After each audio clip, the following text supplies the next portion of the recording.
Listen up, people. That's right. It's time to listen to the sparks of bliss in your life. I'm your host and life coach, Caroline de Posada from Miami, Florida. And this podcast is an invitation to join me in upgrading our mindset, wellness, and relationships so that together we create a life that unlocks our bliss. Join me each week as we explore practical strategies, inspiring stories, and the moments of clarity, or as we like to call them, los momenticos, that make the world a little more magical. Consider this your weekly dose of wisdom in your pocket. Are you ready? Let's do this.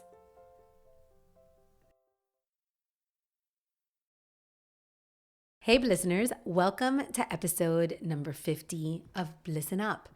So I've been thinking a lot about this idea of taking aligned action. Not only is aligned action the theme we set here at Bliss'n Up for April, but it is also one of the pillars of my D.A.R.E framework, which I've been talking about in other episodes. D.A.R.E is this concept that once you have established a solid foundation in your life, once you are past the getting out of survival mode and really stepping into a higher version of yourself, you get to use this framework of D.A.R.E to live bigger, to thrive, to dream bigger, to just expand your circle of influence, expand your capacity.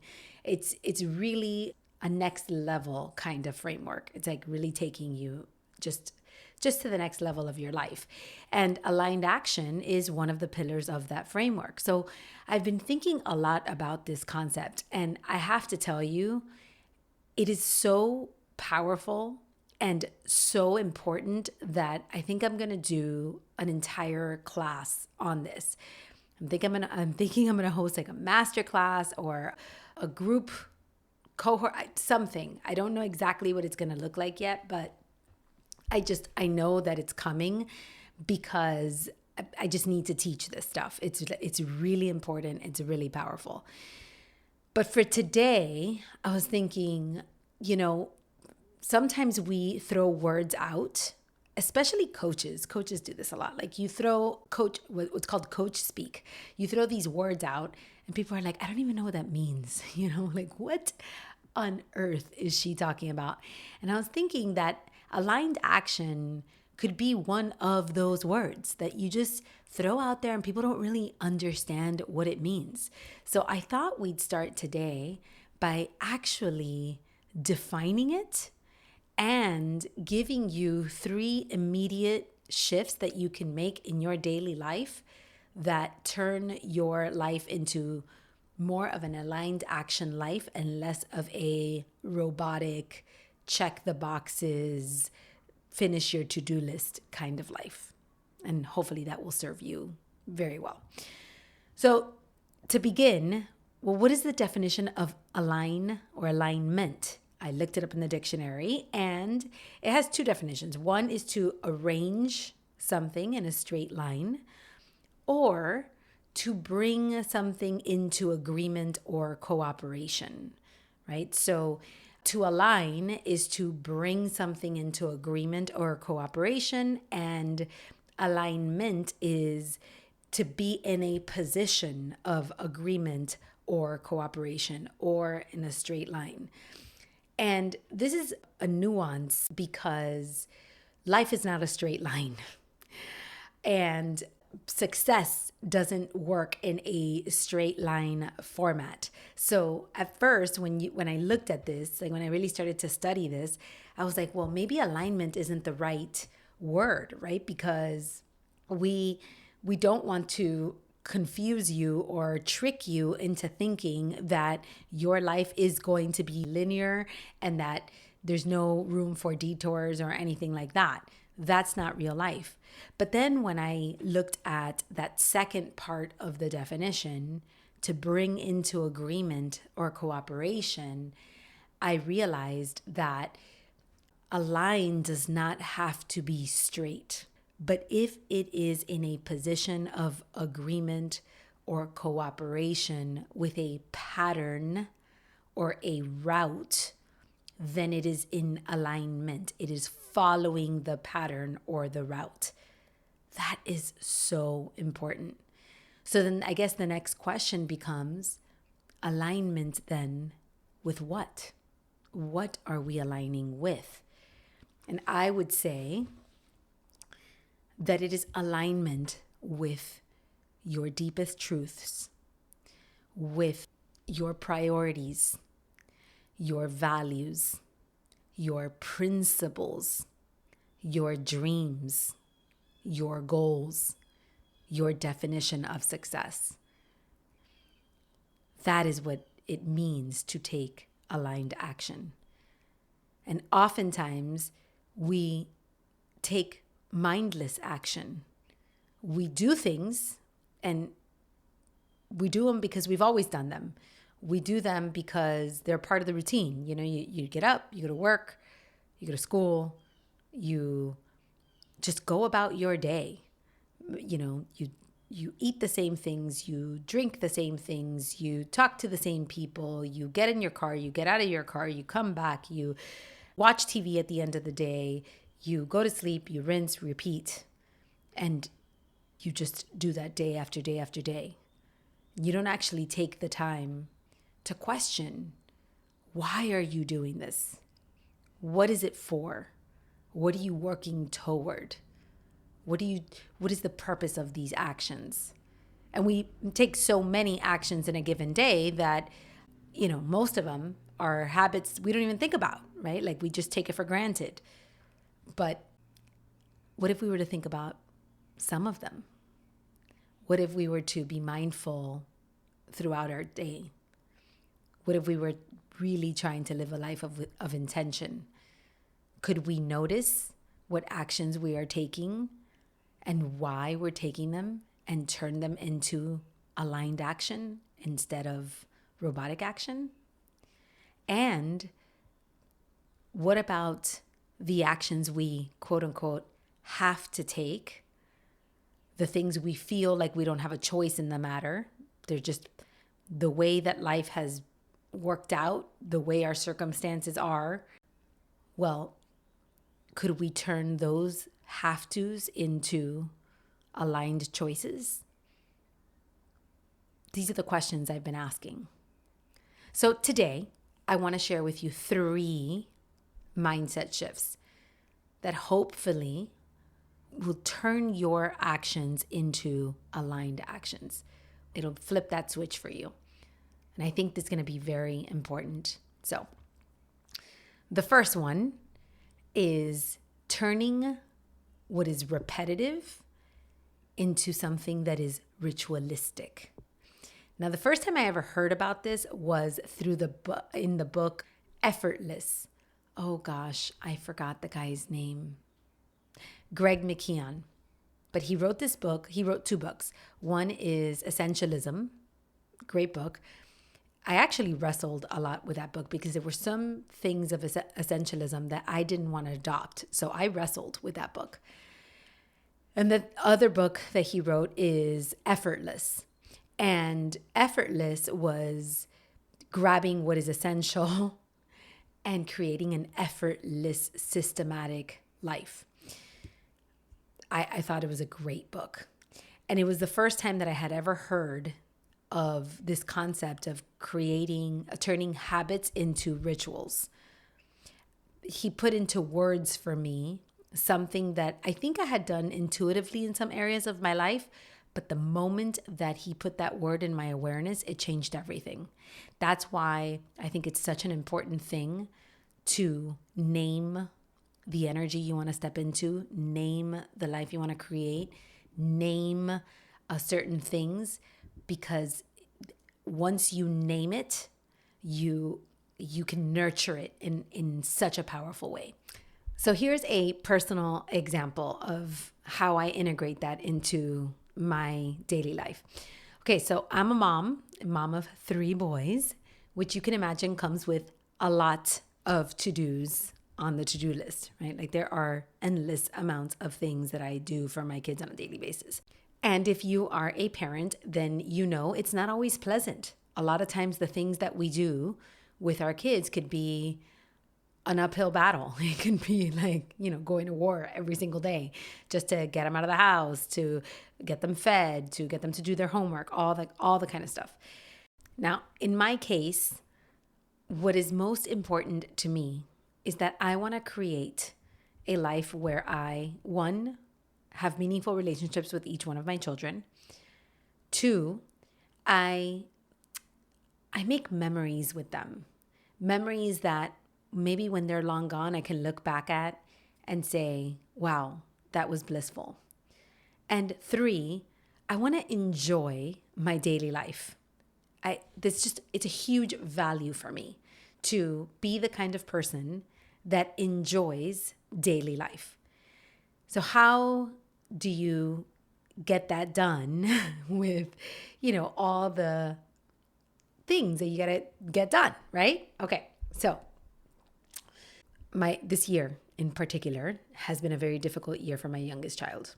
He hasn't enjoyed the experience of going to school. He had a big transition this year from one school to the other. It has not been easy. And waking up in the morning is not easy. At night when he goes to sleep, he already starts getting sad that he has to wake up the next morning. Waking up for school isn't easy just generally, but it's worse because, he's having a very difficult, tough year. And some years are tough. It's the way that it is, So this is definitely a growth year for him. It's a resilience building year, but it's also gritty year. It's a rough year for all of us. Him that he has to go through it, and us that we have to watch him go through it. Nonetheless, recently he asked me if I could wake him up half an hour before his usual wake up time. He normally wakes up at 7. He asked me if I could wake him up at 6:30 so that he could take a hot bath before school started. And when we talk through it, in his mind, this may help him just have some time in the morning to do something pleasant before he has to go to school. He loves a hot bath. Now, I knew that it was not going to be easy to wake him up half an hour before his usual wake-up time because it is not easy to wake him up at his wake-up time. So half an hour earlier is not going to be any easier. Nonetheless, I agreed to support him and wake him up and, help him with his bath. So the first day that I do this, at 6:30, my little wake up Ryan alarm goes off and I walk to the bath and I turn on the hot water. And as it's, as the bathtub is filling up, I look at my life and I'm like, I am like this kid's butler, right? Like, here I am to draw a bath for this kid so that he can have a better morning. And I just laughed at it. I thought it was just like the funniest thing. And when I walk into his room, I tap him on the shoulder and I go, Master, your bath is ready, with like a little accent. And he woke up and looked at me like, what is happening? But we both laughed because this is so ridiculous that I'm drawing a bath for my son in the morning. But I want to help him out. So ever since that day, every single morning, I walk to the bathtub, I turn on the hot water. I even put like essential oils in it. I've been really upping my butler game. And I go and when I wake him up, I give him a little tug and I always say exactly the same thing. Master, your bath is ready. And every day he wakes up to that funny little ritual. Now, I was talking to him about it the other day and I'm like, is the bath helping in the morning? And he said, well, it hasn't made me want to go to school anymore. And it hasn't made the mornings easier. But I do have to admit that I wake up with a smile every day because of you walk in and say, Master, your bath is ready. And I thought, that's all we need. It's not perfect. It's not going to solve all his problems, but it's just a little something that is going to create a memory in his mind. And one day he's going to look back and he's going to realize that that difficult year was only temporary and that there was something beautiful that came from it. And he's going to remember it fondly. He's always going to have that core memory of his mom waking him up, treating him like a little master, that whose bath is ready. So yes, it's kind of silly, but it works. I think it works. Another thing I'm doing simultaneously is my middle child is, I have him on this supplementation program to help him with focus and brain development. And two of the supplements he has to take 30 minutes before he has breakfast in the morning. And I was in a real pickle with this one. I'm like, I really don't know how I'm going to do this because he is not going to wake up half an hour before he has to. Like, that's just not going to happen. And he wakes up 10 minutes before he leaves the house and can barely scarf down breakfast. So this idea of waking him up half an hour before, giving him the supplements, having him get dressed, and then half an hour later having breakfast, it was just never going to happen. So I was actually talking to my coach about this situation, trying to figure out how I'm going to make this a reality. And she suggested to me that I give him the pills while he's sleeping. She's like, walk into his room and just kind of tap him on the shoulder and give him the pills and have him drink them before he wakes up. And then that way you don't have to worry about the timing of it. It's just done. So I decided to try it. And again, not an easy thing to do, to wake him up and have him drink these pills. It's not pleasant. These are not pleasant things that I have to do in the morning. But how I turned it into a ritual is that now when I walk into his room, I kind of tap him. I put the pills to his mouth, like to signal that he wakes up. And then I speak greatness into him. I pray over him. I love you. You are meant for greatness. You're a beautiful soul. I love you with all my heart. I'll always support you. I'll always have your back. And I just speak things. You are destined to have a successful, meaningful, beautiful life. And I just kind of speak those little things into him. It takes me 20 seconds. I give him the pills. And then he'll hug me and say, I love you, mommy. And then he'll go back to sleep. And half an hour later, he'll wake up and we'll start the grind all over again. It's nothing major, but it has changed the energy with which I have to do this task. And just today, I got up and I walked over and I drew the bath. I went into my kid's room. I did the whole master thing. Then I went into the other kid's room. I gave him the little pills. And as I was walking back to the kitchen, I thought to myself, one day, these rooms will be empty. Those kids will be off to their lives. The house will be quiet. There will be no baths to draw. There will be no supplements to give. There will be no little jokes or humor. And I'm really glad that I am enjoying this moment, that I am making it matter and I'm making memories because they're going to remember. Hopefully they'll remember. And I'll remember. And I wouldn't have just taken this time for granted. So that's what I'm doing in my daily life. The second mindset shift that supports aligned action is to procrastinate suffering. There is a very wise Stoic quote by Seneca that says, we suffer more in imagination than in reality. And I've noticed that suffering is actually an action that people take in their life regularly because they suffer in advance through worry, through fear, through trying to control the uncontrollable and all that kind of stuff. And that is not in alignment with the life that you want to create for yourself, typically. I can't imagine anybody that wants to create a life that is aligned with suffering or worry.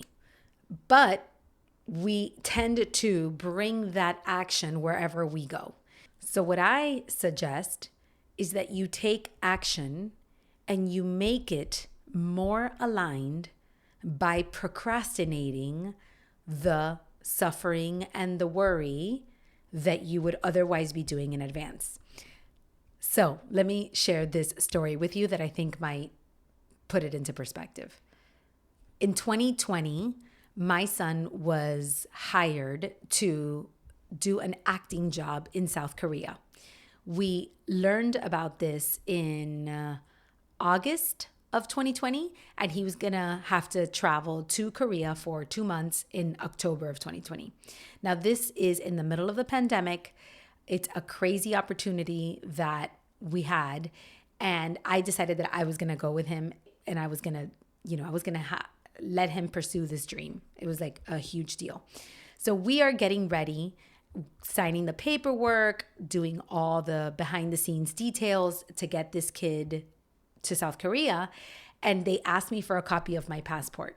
And when I look at my passport, I realize that it is expired. So I'm like, okay, no big deal.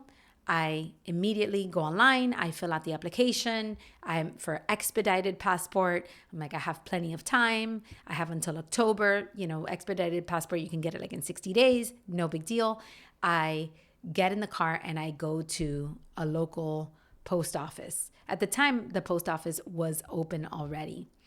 But when I get there to give them the paperwork, the postal officer looked at me and laughed and said, honey, you're never, ever going to get a passport in time for this trip.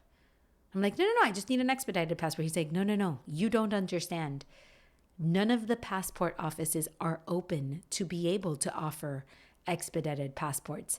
Passports are taking a year to be able to be issued. You are never going to get this done. It's not going to happen. And I was like, no, you don't understand. I have to go to South Korea. My son got a job. He's like, well, unless it's a circumstance of life or death, they're not going to issue you a passport. So he gave me my little packet back and he said, if it were me, I wouldn't even bother sending this, because once you send in your current passport and it's out of your hands, it's out of your control, and God knows when you'll see it again. So I don't send the paperwork. I get back in my car and I'm like, oh my God, what have I done? How could I have let my passport expire? I was so upset. Actually, I don't even think the passport was expired yet. I think that it was going to be expired within a certain time frame from me traveling. I don't even remember. But I remember calling my mother-in-law and telling her the situation and saying, she's a travel agent, and saying, do you know of anyone that could help me? She said, well, I have to call a friend of mine. I have a friend that works at the passport office. Let me call her and I'll call you back. And she calls me back and she's like, they're closed. Like there's literally nothing that you can do. But they suspected that the passport offices will open soon. So just let's hang tight and let's figure out, maybe they'll open in time or whatever. But she also suggests that you call your congresswoman, your local congresswoman, and you explain the situation and you see if she can support you with this. Now, in that moment, I made a decision. The decision that I made was, I'm going to go to South Korea. Life is rigged in my favor. Everything always works out. And this is going to work out. Something is going to happen where I'm going to get this passport and I'm going to be able to move forward. And I decided at that moment that I was going to proceed with my life under that assumption, knowing that it might not work out, that it might not be true. Now, I also created a backup plan. I talked to my mother-in-law and I said, hey, listen, if for whatever the reason I can't go, can you go? Will you go with my son? And she said, yes. And I said, okay, well, if the worst comes to worst, I'll send my mother-in-law. But I knew in my heart that I was going to go on this trip. Then I began to take proactive measures. I did contact my congresswoman. I did all sorts of stuff in order to expedite this passport. It took several months of not knowing whether I was going to go on this trip or not before I eventually did get my passport. But during that time, I had two choices.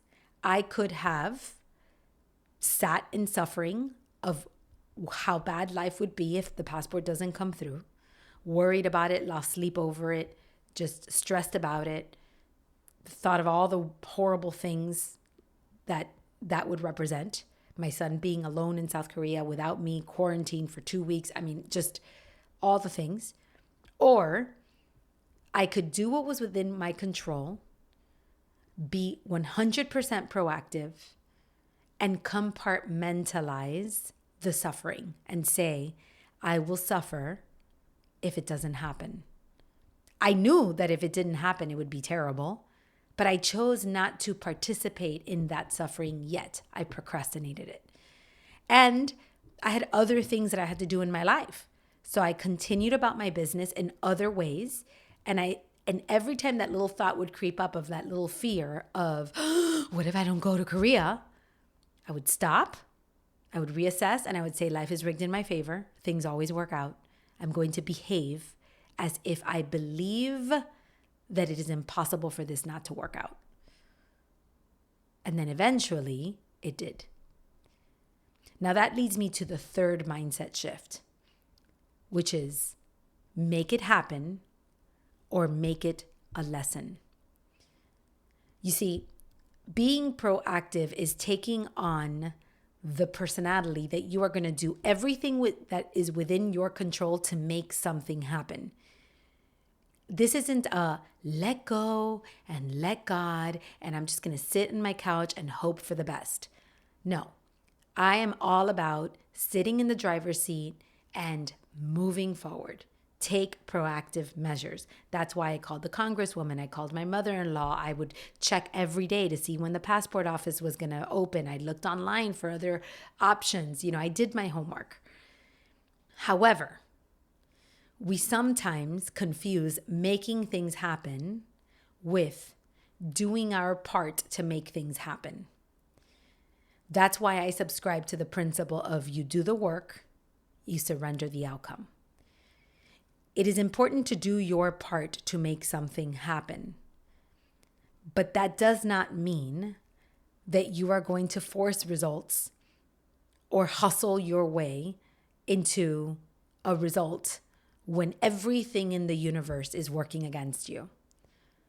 There's a part of you that gets to let it flow, that gets to understand that sometimes things are taking us away from the direction we think we are meant to go. And there's a lesson in there. So it doesn't mean that I don't want you to be resourceful or gritty, but I do want you to notice if you are living your life constantly moving, constantly swimming upstream, moving your life as if there's winds coming at you and you are trying to push through those winds at every moment of the day. How do you let go? How do you stop forcing that?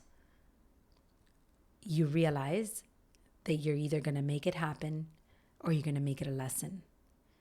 If for whatever the reason things do not work out the way that you intended them to work out, if you have done your part and things still work against you, if you realize that the things that are beyond your control are not working to produce the outcome that you wish you could produce, you get to realize that you are in training for something bigger, that this is teaching you something, that there's a lesson for you here, and that this is going to take you down an aligned path. It's not a straight line, but it is in cooperation and agreement with your destiny, with your highest version of yourself, with your journey. And when you realize that, you are always in alignment. So that's what I've got for you today. I want to go deeper into this. There's a lot more that I want to share.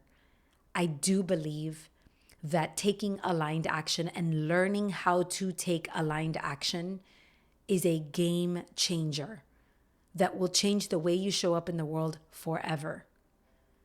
So for now, I want you to think about, what are you constantly repeating that you can turn into a ritual?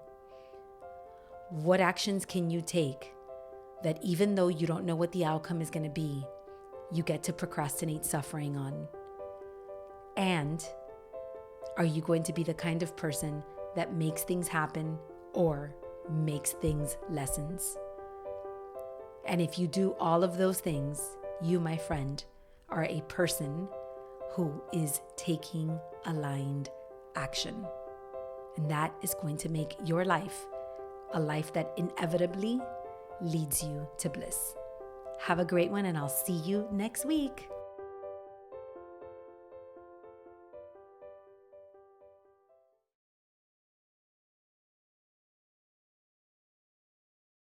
That's it for today's episode. Thanks so much for being here. I am deeply, deeply grateful for this time to connect. If you're loving this podcast, I'd love if you could support me by subscribing, rating, and or leaving a review wherever you listen to podcasts. Those reviews help us so much. And if you know of someone who could really use a voice like mine in their head, please share this with them and let them know how much you care about their bliss. Now, if you are feeling called to dig deeper and really work on elevating your mindset, wellness, and your relationships to create a healthier, happier, and more meaningful life, then I invite you to schedule a 60-minute complimentary consultation with me. Let's have a meaningful conversation and see if working together is in our future. You can find the link to the calendar of consults right there in my show notes, but you can also connect with me on my website, carolinedeposada.com, or just send me a DM on Instagram at Caroline de Posada. Like my friend always says, the project is big and you're a part of it. So thanks for being here.